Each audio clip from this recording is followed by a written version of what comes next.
Bonjour et bienvenue à ce nouvel épisode du podcast The Outsiders, animé par Élise Bernier. The Outsiders, c'est le balado qui met en lumière une communauté de voyageurs et de gens qui optent pour un mode de vie alternatif partout autour du globe. Ici, on jase de culture, de psychologie, d'expatriation, d'aventure, mais surtout de l'expérience humaine qui entoure le voyage. Bonne écoute et bon voyage!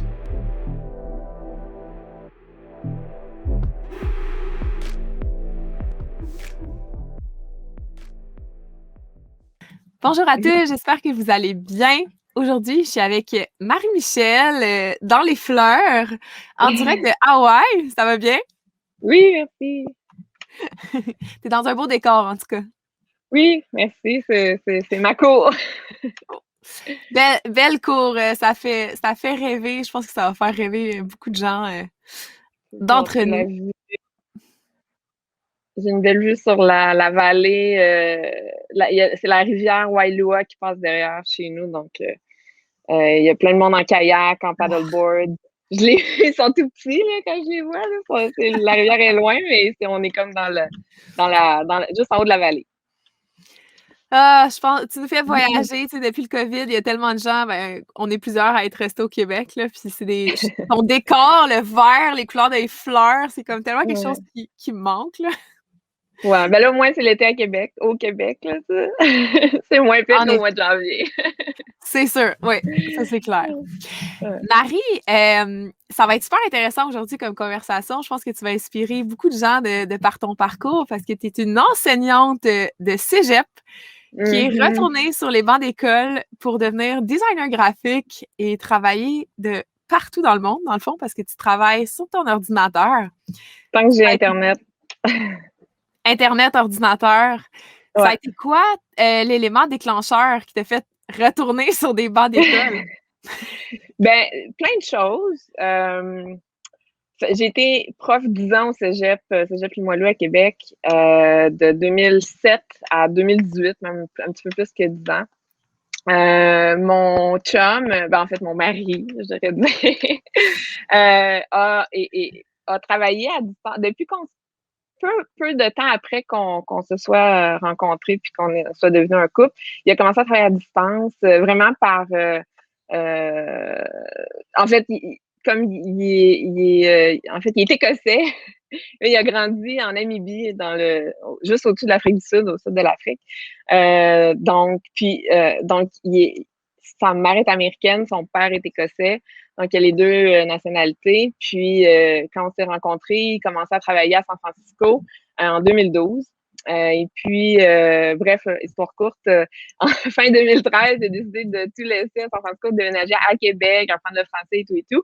Et puis, il a été super chanceux. La compagnie pour laquelle il travaillait lui a offert de continuer son emploi. En fait, il voulait le réengager plutôt parce qu'il avait quitté.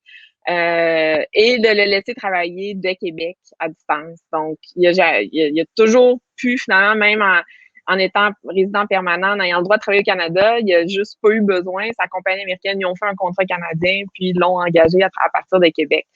Donc, dès 2013, comme lui travaillait d'un peu n'importe où, c'était facile de soit, tu sais, pendant mes vacances scolaires, l'été, Noël, j'avais quand même des belles vacances, là, mais pendant ces vacances-là, on pouvait partir à quelque part, lui pouvait travailler sur son ordi, puis déjà à ce moment-là, j'étais comme, aïe, si je pouvais enseigner à distance, si je pouvais, tu sais, puis là, pré-COVID, c'était pas si évident, puis, tu sais, au cégep, il y a des procédures, tout ça, puis même si on pouvait enseigner à distance à certains cours, il fallait quand même être présent pour les réunions, choses comme ça, donc, c'était pas nécessairement possible, là, tout le temps que j'enseignais. Et puis, plein d'événements qui sont arrivés dans 2015-2016, on s'est mariés, on est parti en voyage toute l'année 2017, on est revenu, puis là, comme j'avais été en maladie un peu auparavant, je suis revenue en retour progressif. Et puis là, j'étais complètement déconnectée de la vie du cégep, autant où j'étais impliquée auparavant dans tout ce qui était voyage, comité voyage. Puis j'essayais de participer au plus de voyages possible, puis d'en organiser pour mes étudiants. Puis j'étais responsable du club entrepreneur du cégep. Donc là, j'essayais d'organiser des voyages. J'ai amené des élèves à San Francisco. On est allé visiter, j'avais des bons contacts. On a visité Apple, on a visité Google. Je les ai amenés dans le paquet d'entreprises, en tout cas. Puis là, je suis revenue, puis j'avais aucun projets d'enclencher, j'étais plus au courant de ce qui se passait. En tout cas, c'est pas la faute de personne, c'est les circonstances de la vie, mais j'étais plus passionnée, plus vraiment excitée par le fait de travailler. Puis malgré la job de rêve de baby boomer, les conditions, je veux dire, j'avais une permanence, j'avais un salaire très, très raisonnable, très décent, puis fixe, avec des belles vacances, pension de vieillesse, tout prête pour la retraite et tout, mais ça me tentait plus. Puis c'était pas une option pour moi de juste faire le même job. C'est d'attendre que la vie passe pour prendre ma retraite, puis d'avoir juste fait la même job toute ma vie, si ça me tente plus, ça me tente plus. Puis plus jeune, j'avais quand même, j'avais fait un bac en design, j'avais pensé m'en aller vers le design graphique, puis fait que c'était comme, ça avait toujours été un peu là dans ma tête en arrière-plan. La sœur de mon mari est designer graphique, donc c'est sûr, là, je voyais ce qu'elle faisait, tout ça, puis je me suis dit, ben, genre de job que je peux faire à distance en ligne. Je peux être ma propre patronne. J'avais même pas le goût de travailler en agence. Je voulais tout de suite comme partir freelance, trouver mes clients, puis avoir ma propre petite business à moi. Puis, tu sais, j'ai pas d'ambition de conquérir le monde, d'ouvrir 8 studios à New York, à Paris, à Londres. Je veux juste faire ce que j'aime de la façon que j'aime, puis tu sais, être en contrôle là, de ma job et de mon environnement. Donc, c'est en l'automne 2017, l'hiver 2018, que j'ai fait une formation à distance en design graphique. Puis, tu sais, je veux dire, j'ai un bac, une maîtrise, mais je suis retournée à l'école, j'ai fait une AEC. C'est bien correct, là, tu sais, je veux dire, il y a des jobs comme ça que, surtout design graphique, tu peux, à la limite, si tu es discipliné, tu peux tout apprendre par toi-même en fouillant sur le web, en pratiquant, en suivant des tutoriels, en prenant des cours en ligne sur Udemy, puis un paquet de sites web pour des... Mais ça, moi, j'avais pas la discipline pour ça. Je voulais m'inscrire dans un vrai cours. Puis c'est une AEC du Cégep de Trois-Rivières que j'ai fait un peu de Québec encore en enseignant ma dernière session à temps partiel avant de reprendre une sabbatique pour justement pouvoir voir si le design graphique avait vraiment un potentiel là, de job, de vrai job. Donc, je l'ai fait à temps partiel en travaillant, puis en même temps, puis en 2018, donc c'était vraiment, j'essaie d'être claire, c'était l'automne 2017, genre l'hiver 2018, donc c'était une année là, dans le fond. Puis l'hiver 2018, on a décidé de, comme mon chum travaillait à distance, puis là, moi, j'ai étudié à distance, puis j'enseignais pas cette session-là, ben on a décidé pourquoi rester à Québec en plein hiver, aussi bien aller quelque part. Donc, on est allé quelque part.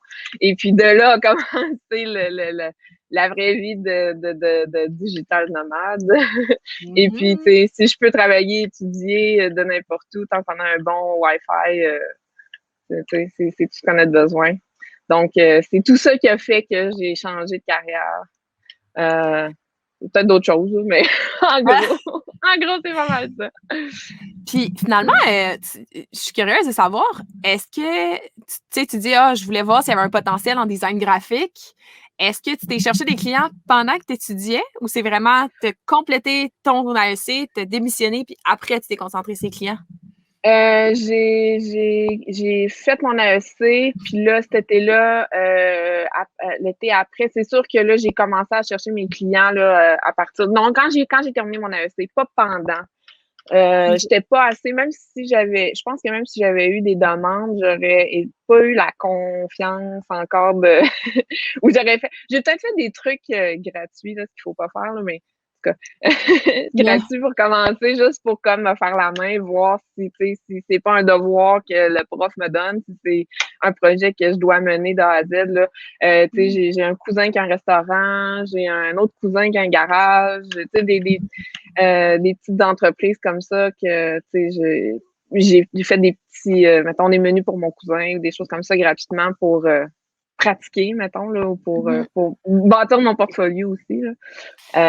Mais honnêtement, j'avoue que ça, on parlait de chance tantôt, j'ai été chanceuse pour ça parce que comme la sœur de mon chum est designer graphique, ça a été pas mal ma première pas, ben, cliente dans le sens, c'est elle qui m'a engagée pour l'aider pour certaines petites choses au début, me faire la main, puis des projets de plus en plus gros. Donc, c'est sûr que j'avais un in dans le domaine, là, ça a été d'une grande aide, mais on travaille encore ensemble à l'occasion, mais honnêtement, la majorité de mes clients maintenant, c'est bouche à oreille ou d'anciens clients qui m'ont référé ou c'est pas nécessairement c'est plus vraiment elle qui me les envoie. Là. Ben oui, puis comme tu disais, t'as même pas de site web, tu sais, c'est vraiment du bouche à oreille. Non, tu sais, ça c'est pas. c'est extraordinaire que ça fonctionne pareil. Ouais, Ça montre qu'il y a vraiment du potentiel. Ouais, ben ça montre que ouais. Non, c'est ça. Puis il y a de la job, faut pas se dire, faut pas s'empêcher en se disant ben voyons, il y a bien trop de designers graphiques, il n'y a pas de job là-dedans, ou il y a bien trop de programmeurs web, il n'y a pas de job là-dedans. Il y en a. Okay? Il s'agit d'avoir les yeux ouverts, d'offrir ses services, puis d'avoir des bons contacts, entretenir des bons liens avec les premiers gros clients qu'on a. C'est sûr que les premiers, c'est les plus durs à trouver. Mais après ça, c'est eux les meilleurs porte-parole pour te faire de la pub. Parce que j'avais un site web avant, mais tu sais, ça m'énervait d'avoir mon portfolio en ligne. Puis tu sais, j'aime mieux, selon les demandes qu'on me fait, j'aime mieux envoyer un portfolio qui représente parce que tu sais, je parle des demandes de PowerPoint pour des decks, des présentations pour des pitchs je sais pas comment dire ça en français, là, des pitch decks. Je dis pitch, ouais, bon, tu sais, des grosses entreprises des startups qui veulent aller chercher du financement, qui doivent présenter, mettons, à leur banquier ou quoi que ce soit, là, tu sais, leur projet. Donc, je fais beaucoup de pitch decks, mais tu sais, même si j'ai des logos puis des sites web sur mon portfolio, c'est pas ça que ce client-là veut voir. Il veut voir d'autres pitch decks. Fait que j'aime mieux comme envoyer un portfolio de projets que j'ai fait qui ressemblent à ce que le client veut. Donc, comme ça, je peux mieux targeter ce que je fais. Donc, bref, ça m'énervait d'avoir un portfolio sur Internet. J'ai mis mon site web en veille, mettons. Je l'ai fermé le temps parce qu'en 2020, on était parti encore en sabbatique, en tour du monde, notre deuxième tour du monde. Qui évidemment, vous devinez qu'il n'a pas duré longtemps. Il s'est fini. C'était pas l'année du tour du monde. Hein? Non, c'était pas la meilleure année pour ça. Mais bref, on est revenu, puis j'ai rappelé mes principaux, mettons, mes clients CTD pour leur dire que j'étais de retour. Puis eux aussi étaient comme un peu chamboulés par la COVID. Puis on a recommencé à faire des petites affaires par-ci par-là. Puis la roue s'est remise à tourner. Puis j'ai juste jamais réactivé mon site. Donc, cordonnier mal chaussé, mais ça va. Ben, c'est pas la fin de mois. Écoute. Est-ce que, je suis curieuse de savoir, c'est quoi ton pourcentage de clients qui reviennent versus tes nouveaux clients? Ben, j'ai des clients qui m'engagent, mettons, pour qui j'ai des banques d'heures, tu sais, qui vont me demander surtout des designs pour leurs médias sociaux. Comme là, tu sais, j'ai une cliente, elle est à New York, elle. Je fais beaucoup de ces visuels pour son Instagram, son Facebook, des nouvelles pubs ou quoi que ce soit. Donc, elle, c'est comme à chaque mois, je vais faire, mettons, 10, 15, 20, 30 heures selon le mois, selon ses besoins.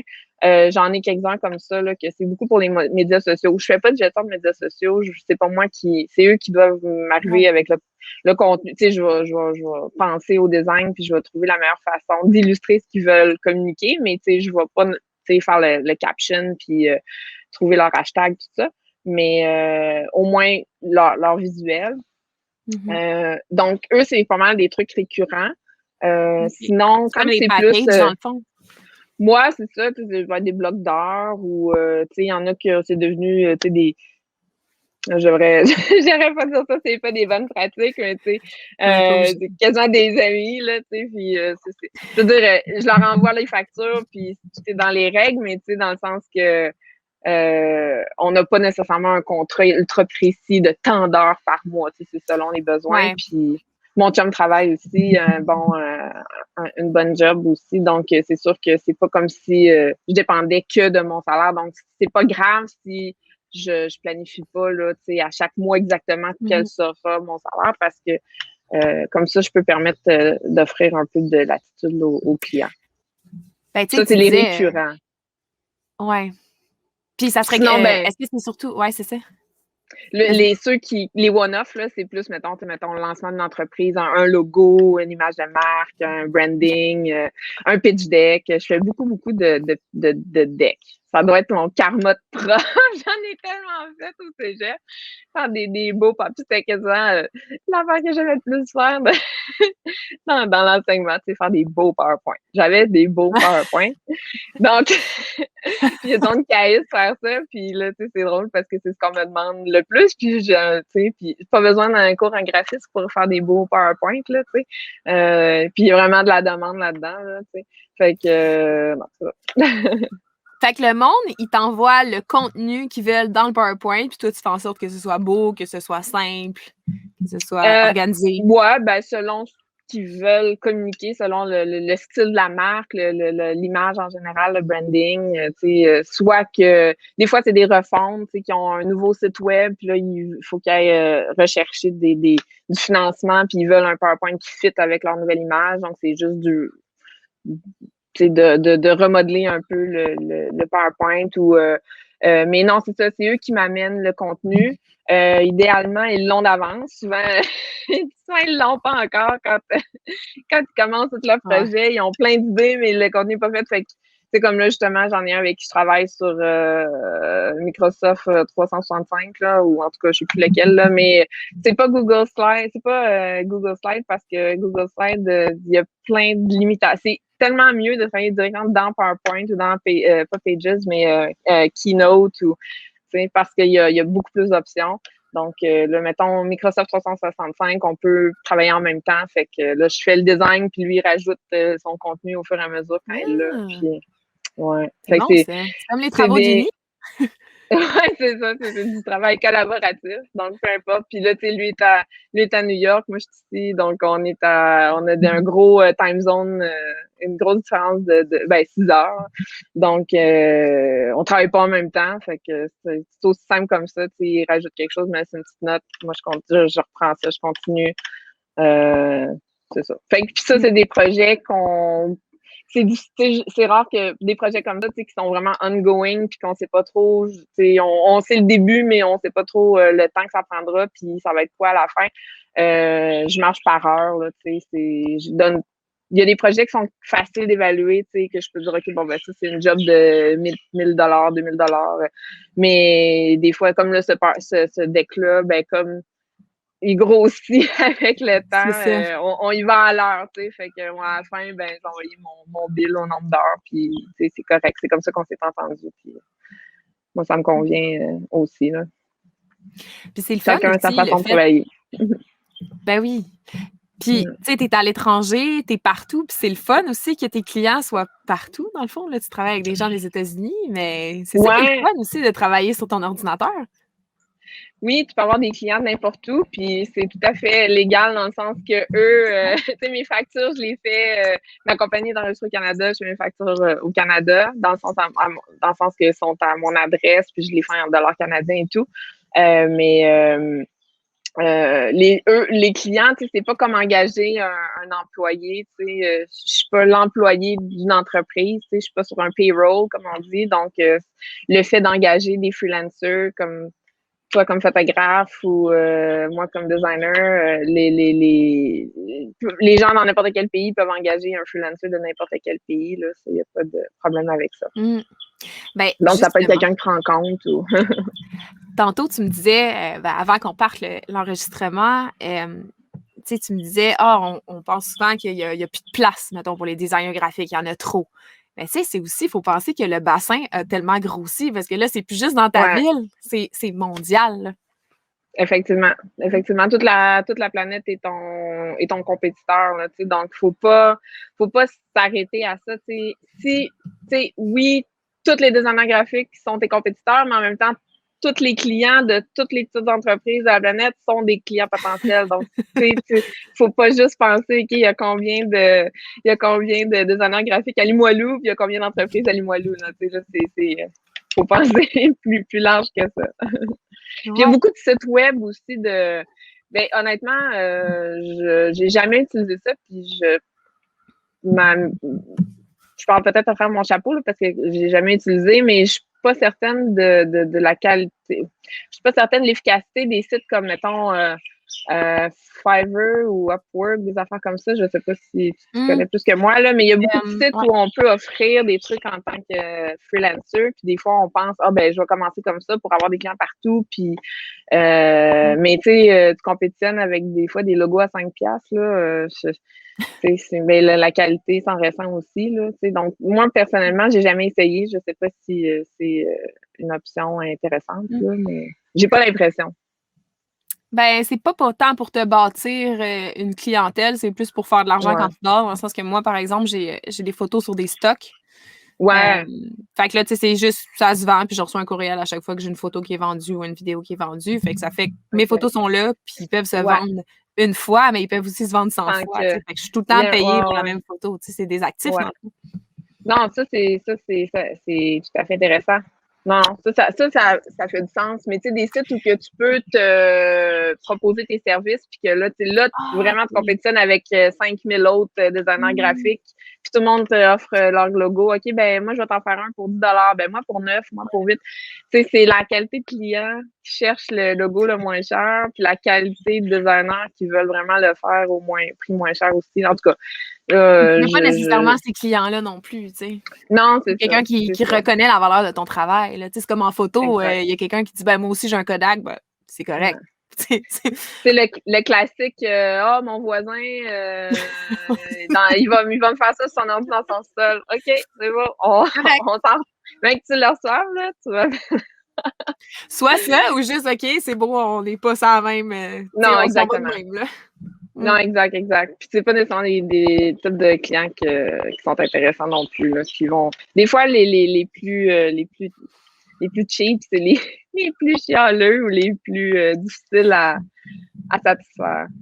Malheureusement. Ben, c'est sûr que ils sont peut-être moins axés sur ta créativité, sur tout ce que tu peux faire, puis c'est juste fais-moi ce que tu peux. Le moins cher possible. Moi, je veux pas payer, mais c'est bon pour arrondir les fins de mois, comme on dit, mais non, c'est ça. Les projets qui sont les plus valorisants.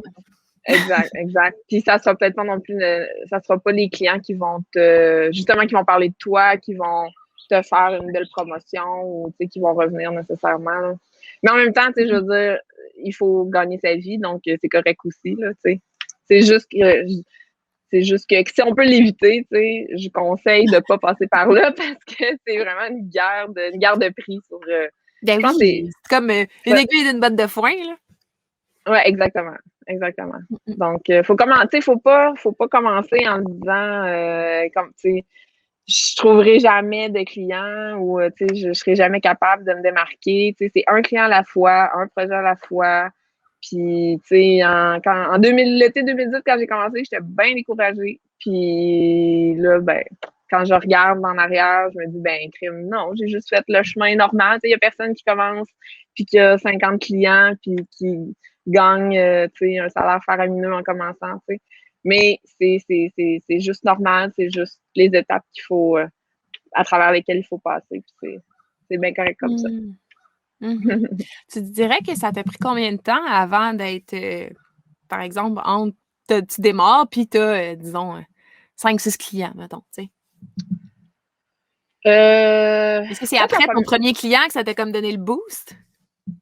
Ce qui est bizarre, là, c'est qu'il y a des périodes vraiment creuses où il se passe rien. Puis il n'y a personne, puis il n'y a pas de clients, puis tu cherches, en même temps, tu ne veux pas trop chercher, mais tu sais.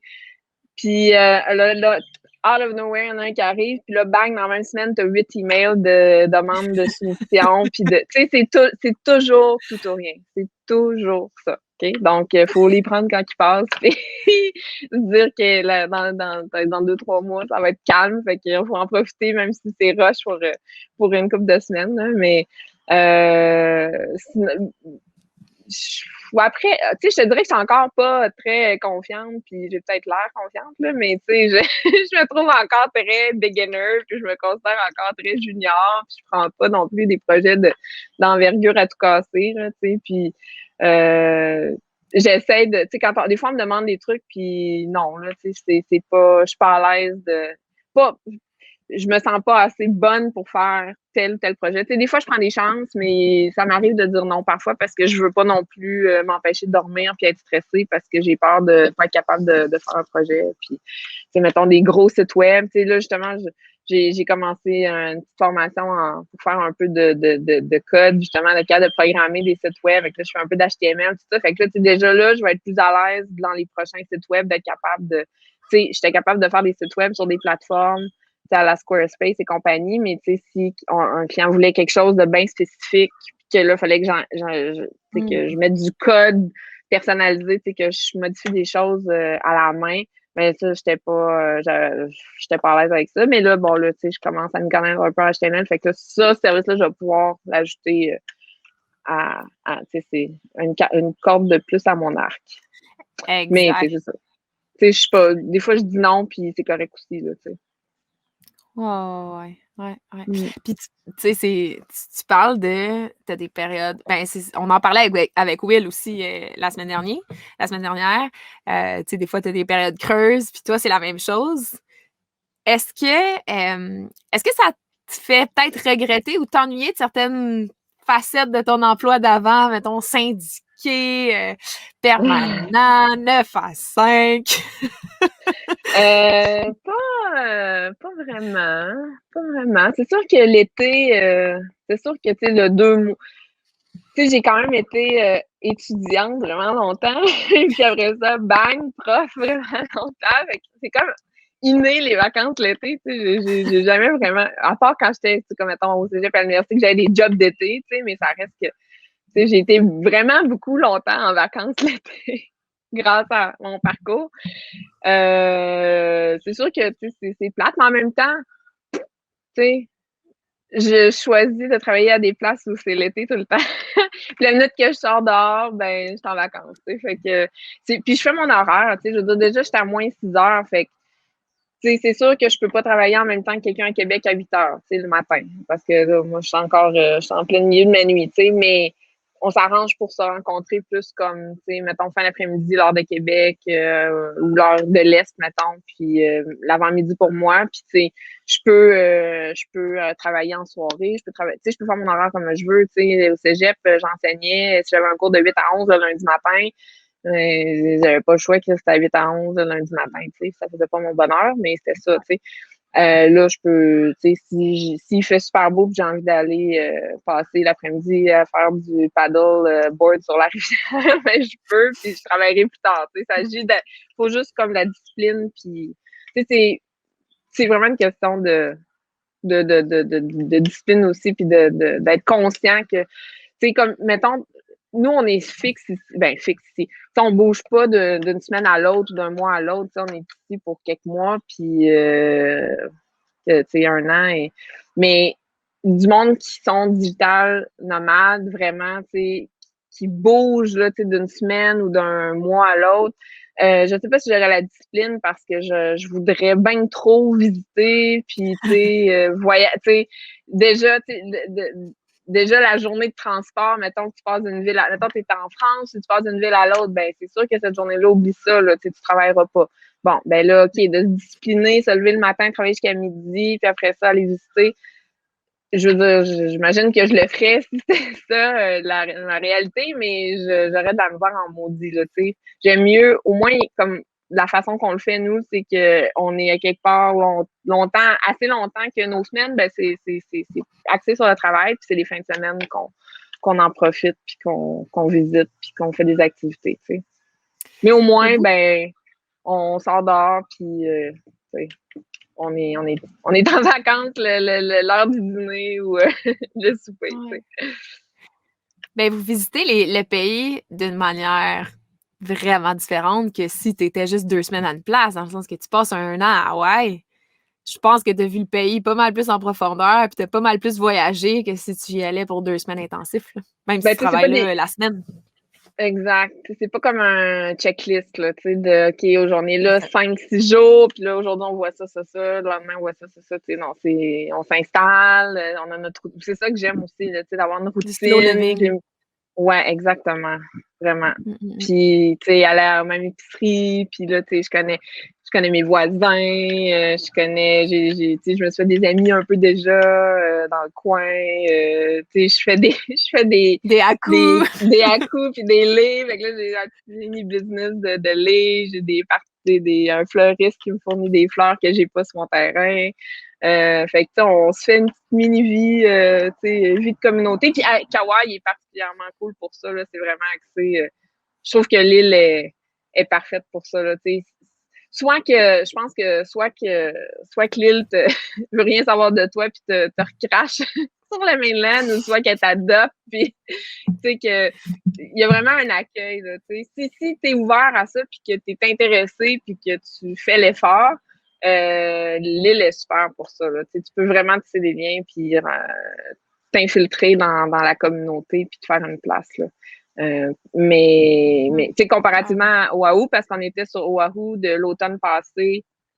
En fait, la première fois qu'on s'est installé à Hawaï, c'est en 2018, quand je faisais mon cours de graphisme, puis que j'étais en sabbatique d'enseignement. On est passé l'hiver 2018 sur Oahu, carrément à Waikiki, là, tu sais, full pin dans l'action. Puis on a trippé. C'était vraiment super. On avait un condo dans une tour avec la piscine, le jacuzzi, super belle vue sur la mer, mais en même temps à pied de tout. Pas trop dans Waikiki qu'on est envahi de touristes, mais vraiment à la limite de Waikiki, ceux qui sont déjà allés, limite avec Ala Moana, l'autre quartier d'après, juste avant le pont, traverser. Donc, tu sais, je pouvais tout faire. À gauche du dépanneur. Ouais, c'est ça. Après les bici, tout ça. Donc, là, c'est ça, je vais tout faire à pied. C'était quand même une vie plus de ville, un peu, là, tu sais. Puis on louait des autos la fin de semaine quand on voulait aller faire le tour de l'île ou quoi que ce soit. Puis voilà, à la plage. Puis, fait qu'on a trippé. Ça, c'est 2018. Fait que c'est à l'automne passé, l'automne 2020, qu'on a décidé de venir s'évader de la COVID pour l'hiver. On s'en allait direct sur Oahu. Même tour, juste un condo différent qu'on a loué. Puis, fait qu'on est revenu comme dans nos pantoufles. On a repris nos habitudes. Sauf que là, il y avait personne. C'était fabuleux. Il y avait pas un touriste parce que c'était hyper compliqué de venir à Hawaï. Ça prenait, c'était quarantaine obligatoire en arrivant.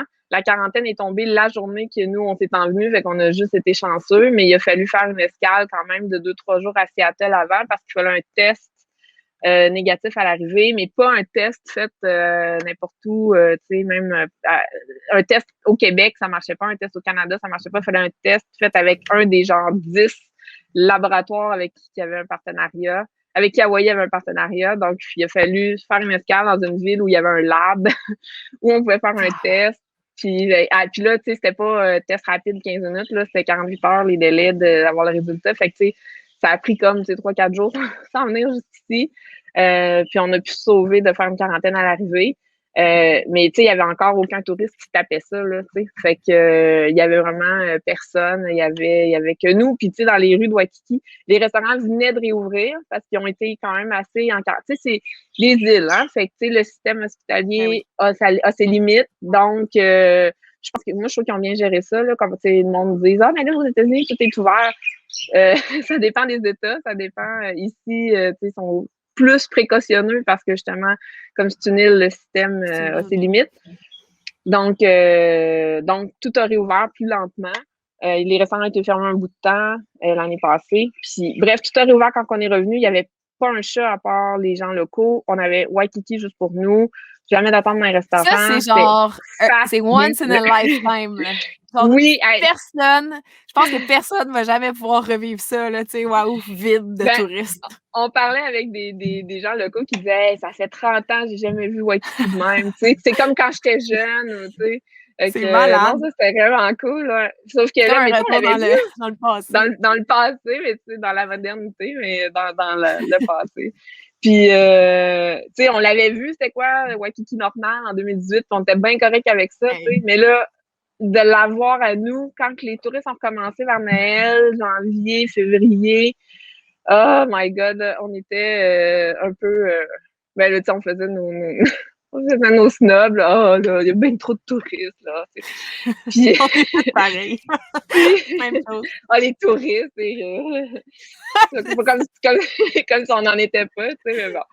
Fait que, puis là, tu sais, c'est vraiment, on y avait pensé changer d'île, mais c'est pas que c'est compliqué, mais tu sais, bon, faut chercher, faut chercher des appartements, chercher des maisons. Nous, on n'arrive pas de meubles, on arrive avec nos valises, avec des trucs furnished, des trucs meublés. Quelle île? Après ça, OK, on devait... tu sais, faut aussi... On avait un bail de 6 mois avec notre condo, faut aussi gérer ça, tu sais. Fait qu'on y avait pensé changer d'île, mais c'était comme, ah, peut-être, mais tu sais, la fin de semaine, on n'a plus le goût d'être devant nos ordi à chercher. Fait qu'on avait comme un peu poussé l'idée. Finalement, ben c'est le propriétaire du condo qu'on louait qui voulait revenir dans son condo, qui nous a dit ouais, le mois prochain, ça va être le dernier mois qu'on a fait. Ben écoute, c'est un signe du destin. Fait que c'est à cause de ça qu'on a changé d'île, même si ça a été le coup de pied qui nous a fallu. T'sais. Fait que on s'est mis à chercher. J'avais trouvé autant sur Big Island que sur Maui que sur Kauai. Puis on était déjà allé sur chaque île, fait qu'on les connaissait. Kauai, c'est vraiment notre presse. Fait que on a choisi le condo, le duplex en conséquence. Là. Fait que c'est pour ça qu'on est rendu ici. Je sais plus c'était quoi ta question, là, mais en tout cas. C'est pas. Non, mais on dérive. On se laisse porter par la vague. Mais. Exact. Ouais. Mais c'est pas une expérience que j'appelle fast cooking, là, genre fast food. Là, genre, tu mets ça dans le micro-ondes puis tu vis le pays. Là, c'est comme quand tu commences à rentrer dans je loue un appartement. Tu sais, oui, on est des touristes, mais on vit, tu sais, c'est plus un mode de vie d'expat, on s'entend. Là. Il y a quand même une différence entre t'as les locaux, t'as les expats, puis t'as les touristes. Tu sais, il y a quand même une différence. T'sais, être touriste, moi, je considère que c'est tu pars en voyage fast-food, là. Puis comme tu dis, c'est quick, c'est rapide, je veux 5 étoiles à chaque jour, puis ça. Tandis que je veux voir. Tu sais? Ouais. Puis c'est comme, bon, qu'est-ce qu'on fait la semaine prochaine? Ah, on file plage, OK, on va à la plage. On file hiking, on va à montagne. Tu sais, c'est pas prédéterminé d'avance. Là, on y va. Puis, il pleut, bon, ben, on écoute Netflix. Puis tu te sens pas mal d'écouter Netflix, même si t'es à Hawaï, parce que t'es là pendant un an, tu sais. Ouais, même si c'est plus fun d'être dehors. Ouais. Tu l'écoutes dehors, sous en dessous du... sur le patio couvert. Tu mets ton ordi dehors. Un petit projecteur sous les étoiles. Là. Ouais. Ben, en Gaspésie aussi, c'est bon pour ça. Hein? Oui, j'imagine, ouais. Écoute, Marie, je trouve ton parcours vraiment inspirant, surtout parce que, c'est ça, je reçois beaucoup de messages de gens qui veulent sauter le pas. Comme je te disais, avant qu'on enregistre, il y a beaucoup de monde qui se sont présentés sur le groupe de The Outsiders, qui ont fait le pas. Mais il y a aussi beaucoup de monde qui m'écrivent en privé ou qui répondent au questionnaire en disant « ben moi, je suis sur ce groupe-là pour m'inspirer parce que j'arrive pas à le faire, le pas, puis je veux voir des gens qui l'ont fait. » Toi, tu l'as fait. Qu'est-ce que tu aurais à dire à des gens qui voudraient sauter le pas? On a juste une vie. On a juste une vie à vivre. Puis moi puis mon chum, ce qu'on se dit « Oh, allô, Minou! » La vie, la van life. Ouais, good. Je m'ennuie de mes chats, d'ailleurs. J'aimerais ça pour les années, mais bon. On les salue. Ouais, c'est ça. Non, moi puis mon chum, ce qu'on se dit tout le temps, c'est, tu sais, quand on va être vieux, en chaise berçante, notre perron, là, tu sais, on va-tu se raconter, la fois que je me suis chicanée avec mon collègue, ou la fois où que j'ai bien mené un projet, ou la fois où que mon boss m'a donné une promotion, tu sais. Non, on va se raconter des affaires de fou qu'on a faites, de voyage, ou, tu sais, de trip, tu sais. Donc, c'est comme ça qu'on voit ça, là, tu sais, on a juste une vie, puis on fait juste vieillir, on est toujours, là, tu sais, chaque jour, on est plus vieux que la veille, hein, fait que, faut pas attendre, faut pas non plus, faut pas se trouver des... Moi, je trouve que souvent, ce que j'entends, c'est qu'on se trouve on s'invente un petit peu des fois on s'invente pas des excuses, mais des problèmes ou je peux pas. Des raisons de notre inaction. Ouais, exactement. Des raisons pour pas faire le saut, pour pas prendre la chance. T'sais. Ah, mais puis, tu sais, je suis consciente là, que, tu sais, nous, on n'a pas d'enfants. On en aura peut-être un éventuellement, là, on rajeunit pas. Alors, il se met à y penser rapidement, mais bon, c'est dans les plans. Mais, tu sais, je comprends qu'on n'a pas toute la même situation. Il y en a qui ont déjà des enfants. Il y en a qui ont une maladie. Il y en a qui ont, tu sais, des jobs qui peuvent pas être faits à distance, tu sais. Mais il y a toujours une solution. Il y a toujours une façon de... Si c'est pas exactement le même mode de vie que moi, ben ça va être quelque chose d'hybride, tu sais. Juste partir 6 mois en sabbatique ou 1 mois en sabbatique, juste aller s'installer quelque part 1 mois en slow traveling ou tu sais, juste voir comment c'est la vie, est-ce qu'on aime ça, tu sais. Il y a partir avec les enfants en van, tu sais, il y a il y a sans tu sais tout laisser tomber puis tu sais sauter dans le vide sans avoir pris aucune précaution, c'est pas plus intelligent. Tu sais, il y a un in-between qu'on peut trouver, puis tu sais, faire des petits mini-voyages avant de voir si on aime ça. Puis, tu sais, une fois qu'on... Si vous êtes convaincu, si c'est vraiment quelque chose que vous voulez, ben, il faut pas se trouver des raisons de pas le faire. Tu sais, ah, j'ai un chat. Ben oui, mais amène-le dans ta vanne. Moi, c'est ma mère qui garde les miens, tu sais, pendant qu'on est ici. Fait il y a pas... faut être ouvert aussi. Faut être ouvert aux opportunités. Faut avoir les yeux ouverts. Tu sais, quand il y a une chance qui s'ouvre, ben, une porte qui s'ouvre, ben, faut se mettre le pied dedans. Faut pas la laisser passer, tu sais. Si vous faites juste mettre votre argent de côté pour plus tard, ben, c'est super intelligent, c'est super correct de faire ça, tu sais. Mais, tu sais, profitez-en aussi, là, maintenant, pendant que vous avez l'énergie, la santé, l'envie de le faire, tu sais. Parce que, tu sais, à un moment donné, il va être trop tard, c'est sûr. Ouais. Donc, faut prendre les occasions quand elles passent. Faut avoir les yeux ouverts aux opportunités, puis pas avoir peur aussi de... Tu sais, au pire, là, ben, ça marchera pas, puis vous aurez appris quelque chose, puis vous pourrez revenir, puis, tu sais, il y a pas... Tu sais, on n'est plus en 1980 quand on parlait de baby boomers, on n'est plus des années 60, 70, 80 où, tu sais, la norme était de se trouver une job à 19 ans, puis la garder jusqu'à 65, puis, tu sais, que fallait absolument avoir une stabilité, puis c'était mal vu de changer de travail plusieurs fois, tu sais, c'est plus ça la réalité aujourd'hui, là, c'est normal de changer de job, puis d'essayer des affaires, tu sais. Puis c'est le temps, là, tu sais, mettons que vous soyez fin vingtaine, fin trentaine, moi j'ai 39 ans, donc tu sais, c'est même fin quarantaine, fin quarantaine, tu sais, il est pas trop tard pour se lancer dans quoi que ce soit, là, tu sais. Ouais. Ben écoute, j'ai un couple d'amis, ils ont 55 et 60. Je pense quand ils ont fait, il y en a un, elle est professeure d'anglais, lui il est avocat, puis ben, il est avocat retraité. Puis, écoute, à leur âge, là, ils ont fait, ben, elle a dit, je prends une sabbatique, puis ils sont partis faire de la plongée en Asie, puis, tu sais, ils l'ont fait, puis ils l'avaient jamais fait avant. Puis, tu sais, comme tu dis, tu sais, si tu pars, puis ça fonctionne pas, tu reviens, mais tu reviens pas à la case départ. Mais non! À chaque fois, tu avances un petit peu plus, tu sais, puis c'est du back and forth. Puis tu auras appris quelque chose dans ton essai et erreur. Si ça s'est soldé par un mini-échec, ben c'est pas grave, tu sais, la vie continue. Puis comme tu dis, tu reviens pas à zéro, tu reviens avec l'expérience, puis tu vas trouver autre chose. Tu sais, il faut pas avoir peur de, tu sais, mais si je laisse mon emploi, tu sais, ou si je prends une sabbatique, j'entends ça souvent. Tu sais, si je prends une sabbatique, j'aurai pas de promotion que je pensais avoir l'année prochaine, mais tu l'auras l'année d'après. C'est quoi 1 an dans une vie? Là, c'est pas grave d'arrêter de prendre une pause pour profiter un peu de la vie puis juste se recentrer sur l'essentiel. Ouais. J'imagine que pour toi, de quitter l'emploi 9 à 5, le jeu en valait la chandelle.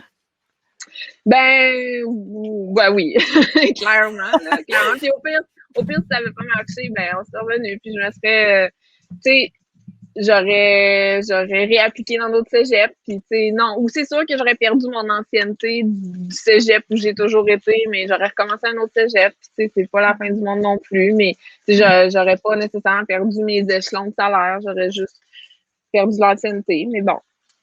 Regarde, ça n'aurait pas été. C'est cool, j'ai pas eu besoin de le faire, mais j'étais prête à l'éventualité. Il ne faut pas juste penser aux échecs, il faut penser. C'est facile à dire. Là, je sais, tout ce que je dis, c'est bien facile à dire. C'est pas si facile à faire que ça, mais faut faut bien plus penser positivement à tout ce qui peut arriver, tout ce qui peut fonctionner, plutôt que de juste se dire ah ouais, mais là, ça marchera pas, je trouverai jamais de clients, je suis pas assez bonne. Je serais jamais capable, je serais pas capable de payer un appart ailleurs. Tu sais, mettre sa maison sous-louée. Il y a notre maison à Québec qui en 2018. En 2018, tout pendant qu'on était ici, j'avais un duplex avec ma mère à l'époque qu'on a vendu depuis, mais on a mis notre moitié sur Airbnb. Puis j'ai engagé ma mère comme faire le ménage comme housekeeper, comme c'était ma momager. C'était ma momager de Airbnb. Puis, tu sais, je donnais une part de peu importe le prix du Airbnb selon. Puis, tu sais, regarde, c'est sûr que oui, ça nous a coûté plus cher cette année-là parce qu'on payait quand même notre hypothèque. Puis, tu sais, on payait l'appart à Hawaii. Mais bon, tu sais, au moins qu'Airbnb, ça aide un peu. Puis, tu sais, il y a des solutions. S'il y a un problème qui existe, c'est sûr qu'il y a une solution qui existe. Il faut juste des fois chercher faut chercher out of the box. Il faut penser à des fois des solutions qui sont pas si évidentes. Puis c'est ça. Ben, tu dis c'est facile à dire pour toi, mais je pense que nous, on a sauté le pas, mais moi non plus, j'ai pas tant réfléchi quand j'ai sauté le pas. J'avoue que ça m'appelait tellement ce mode de vie-là que j'ai pas eu à me battre contre quoi que ce soit. C'était juste l'appel de la découverte, tu sais. Mais je pense qu'une fois que tu le fais, ben, tu te rends compte que c'est facile à dire, mais c'est pas si compliqué que ça à faire. C'est vraiment des barrières mentales. Oui, c'est ça. C'est pour ça que je disais tantôt, j'ai l'impression que les gens s'inventent des fois des barrières ou s'inventent des raisons. Ouais. On peur d'avoir peur.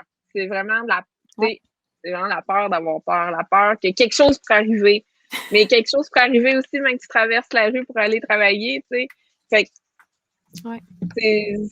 des fois, là, faut juste se botter, fermer les yeux, puis se lancer, puis, tout est relatif.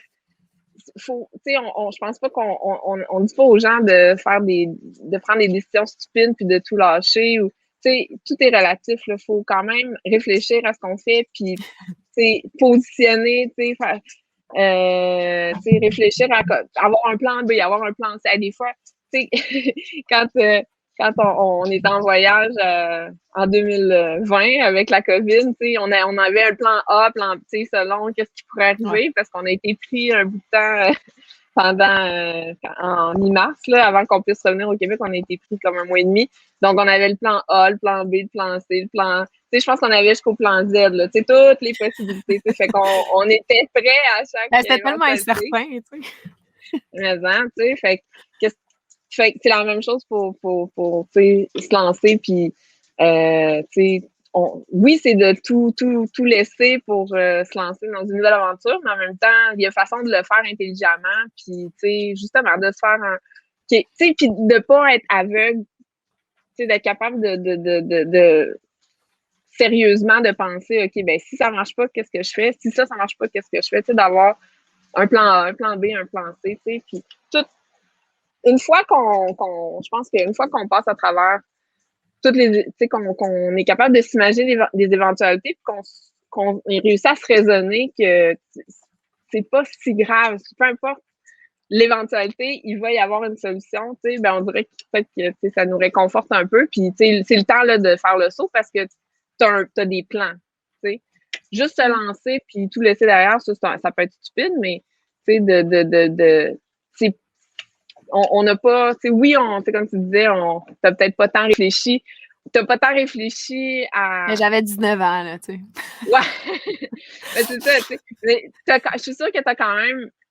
Tu t'as pas fait ça de façon, tu sais, comme une écervelée, sans trop, tu sais, réfléchir Non. à toutes les éventualités, tu sais. Fait que Ben, c'est qu'il y a tellement d'opportunités ailleurs, tu sais, c'était ça. Moi, ça a été de trouver un emploi ailleurs, puis je suis partie avec ça, puis de là a ouais. découlé d'autres choses, puis d'autres choses, puis d'autres choses, tu sais. Tu sais, Mais moi, je pense que même de juste partir pour aller découvrir, ben, je trouve que c'est un but qui en vaut la peine quand même, tu sais. ouais, puis tu sais, moi, j'avais pas une petite vie rangée plate à Québec, puis du jour au lendemain, je suis allée m'installer un an à Hawaï, là, tu sais, j'en ai fait plein de petits, moyens, longs voyages qui m'ont amené à avoir la confiance de faire ça, tu sais. Tantôt, tu demandais pour qu'est-ce qui a fait que tu as lâché, tu sais, le cégep, la job steady pour te lancer, tu sais, en affaires, puis tu sais, partir en voyage, tout ça. Tu sais, c'est pas, je me suis réveillée un matin, puis, tu sais, ça y est, je lâche tout, là, tu sais, c'est plein d'occasions, c'est des opportunités qui se sont présentées, puis, tu sais, comme je disais, ça part de 2012, quand j'ai connu mon chum, puis que lui, il a pu travailler à distance, puis là, ben, ah, wow, OK, ça, c'est possible, ça, OK, bon, ben, tu sais, puis mon premier, c'est en 2001. En 2001, j'étais allée dans le sud avec ma mère pour la première fois à genre 18 ans, 19 ans. Puis j'ai trippé bien raide. Fait que qu'est-ce que j'ai fait? Genre, j'ai pris, tu sais, dans le temps, il y avait à peine des sites web pour les hôtels au Mexique. Puis, tu sais, fait que j'avais le catalogue Air Transat là, que j'avais eu à l'agence de voyage. Puis, je trouvais les emails, tu sais, de l'information pour écrire à l'hôtel. J'ai envoyé mon CV à genre 15 hôtels pour être animatrice, tu sais, comme géo dans les hôtels. Parce que je faisais de la danse au Québec, puis j'avais appris l'espagnol à l'école, fait que je me trouvais tout à fait compétente pour être géo dans un hôtel. Puis j'ai reçu plein d'emails, puis j'ai eu une job, puis je suis partie travailler au Mexique pendant une couple de mois. Puis ça a été, puis j'avais 19 ans. Ça, c'était cervelé, par exemple. Ça, c'était, ben, j'étais bien organisée, mais je veux dire, on est plus courageux, peut-être, à 19 ans, quand on est peut-être moins conscient. On n'a rien à perdre. Ben, c'est ça, on n'est pas, on n'est pas investi dans des jobs steady, pis tout ça, fait que c'était facile. Ah, tu sais, moi, je pars tout l'été au Mexique, j'aurais travaillé comme géo, tu sais. Bon, ben, je suis revenue. Puis là, l'été d'après, ben, crime, je voyais au cégep afficher des jobs Disneyland Paris. Ben, je suis partie un an travailler à Paris en 2002. Puis ça, c'était, tu sais, ça a été un an. Ça, je suis revenue, rentrer à l'université, tu sais, fait que j'ai eu mes premières expériences de, ces voyage, travail, tu sais, jeune adulte, puis après ça, ben là, la vraie vie commence, mais après, tu sais, l'envie est toujours là, fait que tu te dis, bon, comment je peux me matcher? Comment je peux faire un mix de tout ça, tu sais? On se lève pas un matin. Il n'y a pas de retour en arrière, je trouve, quand tu as goûté à c'est quoi travailler autour du monde. Ouais, exact. C'est dur, puis il y a pas de revenir dans le 9 à 5. Ouais.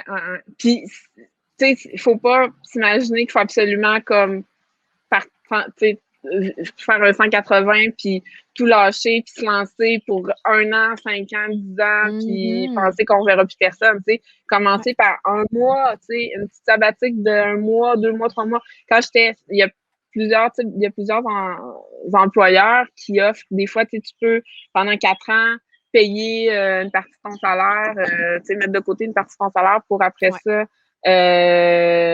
prendre une sabbatique que tu as ton revenu. Fait que, tu sais, il n'y a pas de danger, là. Tu as ta paye habituelle qui rentre. Fait que, tu sais, moi, c'était ça au début que je pensais faire. Puis, tu sais, par 1 mois, 2 mois, 6 mois, tu as ton revenu qui rentre. Ou, tu sais, si ton employeur te l'offre pas, ben, tu sais, mets-toi de côté 20% de ton salaire pendant un an ou 2, puis après ça, fais-toi un petit moton. Puis après ça, pars quelques mois juste pour voir c'est quoi, tu sais, de pas être... C'est pas un voyage traditionnel, une semaine dans le sud, ou, tu sais, d'aller quelque part t'installer, faire une routine, rencontrer le monde, voir les opportunités, dépendamment du... Tu sais, si tu veux complètement changer de carrière, tu sais, essayer, voir qu'est-ce qu'il y a de possible, puis si c'est juste pour te changer d'air, voir qu'est-ce que, tu sais... Ouais. te refocuser, voir ce que tu as envie de faire, ben des fois, ça fait tellement du bien juste de changer d'air. Puis peut-être que tu vas revenir puis que tu vas te dire ah ben non, je l'aime ma vie, puis juste aller en voyage comme ça, c'est correct, ben, faire mieux. Puis tu vas peut-être te dire ah ben non, je suis due pour un changement. Puis le plus vite, c'est le mieux parce que le temps file, puis c'est ça. On est plus jeune qu'on le sera jamais, hein? C'est ça. On est plus jeune que demain, mais on est plus vieux qu'hier. Ouais, exactement, exact. Ouais. Ouais. Puis, ben, tu sais, comme tu dis, il y a des zones grises quand même entre, hey, tu quittes tout, tu vas à ta maison. Il y en a qui le font. Puis ça marche. Tant mieux, tu sais. L'important, là, c'est que tu trouves qu'est-ce qui fonctionne pour toi. C'est comme investir, mettons. Quand tu t'investis de l'argent, tu as un profil d'investisseur. C'est quoi ta tolérance au risque? Ben, c'est la même affaire quand tu vas aller vivre une vie de voyage. T'sais, si tu te lances, là, puis que t'es pas tolérant au risque ou quoi que ce soit, puis tu vends tout, oublie ça, tu n'auras pas une belle expérience, ou tu y es avec toi, c'est quoi ton vibe, tu sais, puis sur les réseaux sociaux, c'est comme si tout était tellement facile de « quitte tout, part ». Non, il y a tellement d'étapes, c'est pas un rêve en claquant des doigts, c'est pas de la chance, c'est du travail, de la planification, puis ça se fait. C'est ça. Fait que c'est pour ça, il ne faut pas s'imaginer que demain, ça va être partir pour 10 ans, plus d'auto, plus de maison, plus rien. Il faut commencer étape par étape. C'est pour ça que je te raconte Mexique en 2001. C'est peut-être juste un premier pas. Je ne savais pas en 2001 qu'en 2020, j'allais habiter à Hawaï, mais c'est juste c'est des étapes qui font qu'on développe le goût, puis aussi on devient plus habitué à, j'ai des amis qui me demandent de planifier leur voyage pour eux à la limite parce que, ils disent, ah ouais, mais toi, tu le sais, là, comment ça marche, là, l'aéroport, puis les hôtels, puis là, le transport, puis toi, tu le sais comment ça. Moi, mais je le sais parce que j'ai essayé, c'est pas comme si, c'est pas une science infuse, je suis pas née en sachant comment marchent les aéroports, c'est ça, c'est juste une question d'expérience. Plus que vous allez faire des petits voyages, plus que vous allez en faire des plus gros, puis que vous allez vous rendre compte que vous êtes à l'aise, puis qu'il y a personne qui mange personne, puis qu'il y a toujours une solution pour se sortir de quelle que soit la situation qui peut être choquante au début ou quelque chose qu'on n'avait pas prévu. Bon, l'hôtel est annulé, peu importe ce que c'est, il y a moyen de s'en sortir. Puis c'est l'expérience ou comme tu disais, la tolérance à l'insécurité ou à l'aventure là, qu'on développe avec le temps. C'est pas le premier voyage qu'on sait tous. C'est avec l'expérience qu'on devient plus à l'aise. Marie-Michel, c'était super inspirant comme conversation. Merci. Ça fait plaisir. Donc, on n'a pas tant parlé, on aurait pu parler de tellement plein d'affaires aussi. Écoute, c'est tout le temps comme ça. C'est tout le temps comme ça. Faudrait, je pense, le podcast pendant 2h30. Est-ce que vous l'écouterez? Oui, c'est clair. On commence à faire noir ici. Là. On n'a pas la même heure. Là. Ici, il est 20h. Il est 14h. Voilà. Mais écoute, écoutez, guys, s'il y en a qui s'en vont à Kauai et qui veulent quelqu'un à l'aéroport qui les attend avec un haku qui sent bon et tout ça, vous savez à qui vous adresser. Peut-être qu'il s'en va être moi qui va t'écrire pour ça, en fait. Peut-être. Si vous avez besoin de bons plans, de conseils pour Kauai, n'hésitez pas. Là, je commence à connaître pas mal le coin. C'est clair. C'est clair.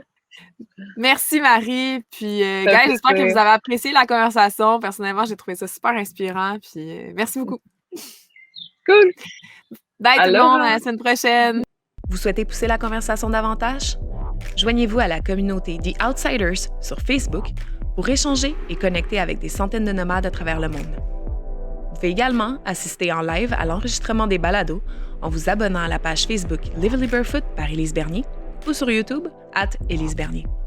Bonne semaine et bon voyage!